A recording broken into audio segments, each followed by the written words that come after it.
Good afternoon. My name is Richard Romano. I am the co-author, with Dr. Joseph Webb, of Disrupting the Future, Uncommon Wisdom for Navigating Print's Challenging Marketplace.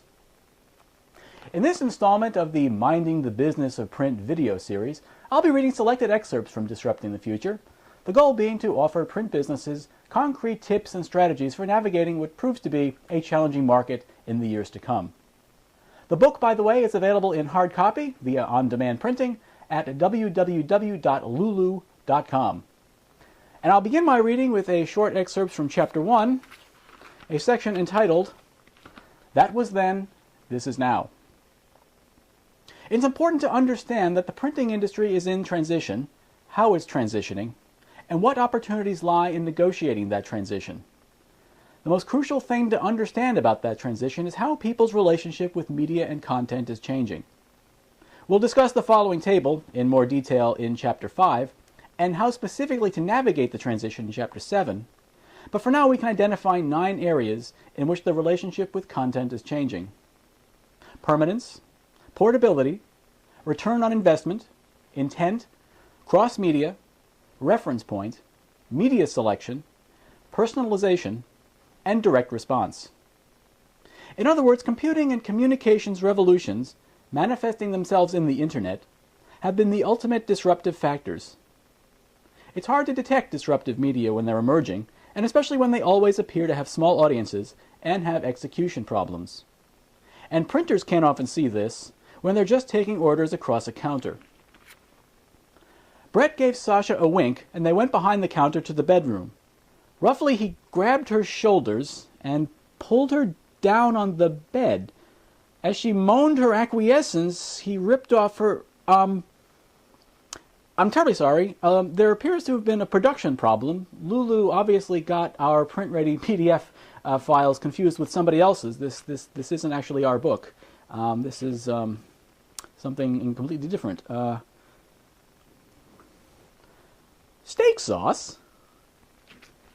Teriyaki?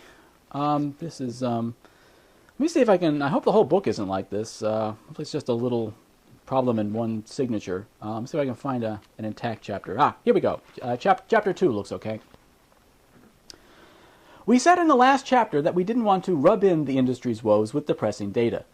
In this chapter, however, we temporarily reverse that decision, not because we take any special glee in being the bearers of bad news, but because we think it's important to understand exactly what it is that's been lost. The industry, that is, the companies that comprise the printing industry, can turn these trend lines around. But it takes a lot of work, a lot of thought, and a lot of action. In fact, one very big reason that these data look as bad as they do is that the industry didn't take any action when it became necessary to, and stayed on autopilot, hoping, or perhaps expecting, that things would turn around of their own accord. To survive in business, any business today, we need to be more proactive than reactive. But at the very least, we need to be active in some fashion. We can't let these data be our destiny. And throughout this section, we have a number of charts showing the value of printing shipments going back to the middle of the decade and concentrating on the year 2009, both in current dollars and adjusted for inflation. And we also have a chart showing printing industry shipments versus profits going back to 1995, and shows where some of the highs and lows in that period have been. In 11 years, we've dropped from being about a $130 billion industry to being an $87 billion industry. And even allowing for the forecasting caveats we discussed back in Chapter 1, we expect that the industry will lose another $40 billion by 2020. Some of the models we use indicate yet a steeper decline.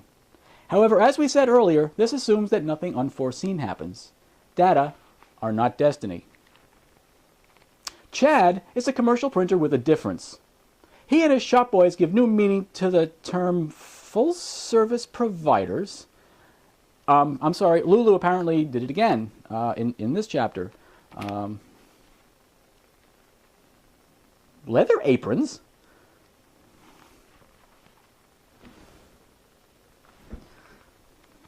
Fountain solution? Oh, that's a big one. Oh, right, sorry. Yeah, I'm sorry. I really don't quite know what happened. There's a terrible manufacturing problem at Lulu, and this whole book apparently is like this, with somebody else's book interleaved throughout our own. If you bought a copy of Disrupting the Future and you have this problem, by all means, send it back to us, and we'll send you a real copy. Okay, let's see if I can find a non screwed up chapter. Chapter 8. In order to survive in the next decade, the industry will need to understand these changing trends and practice a certain degree of business discipline. Yes, discipline, and lots of it. And not only discipline, but bondage, whips and chains. Is that an eggplant? Oh my God. Oh no, that's just wrong.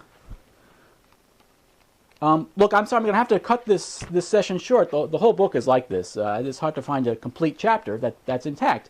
I don't quite know what happened. Anyway, I'm going to have to cut this short. Tune in again next week for the next edition of Minding the Business of Print, when hopefully we'll have a more intact copy of Disrupting the Future.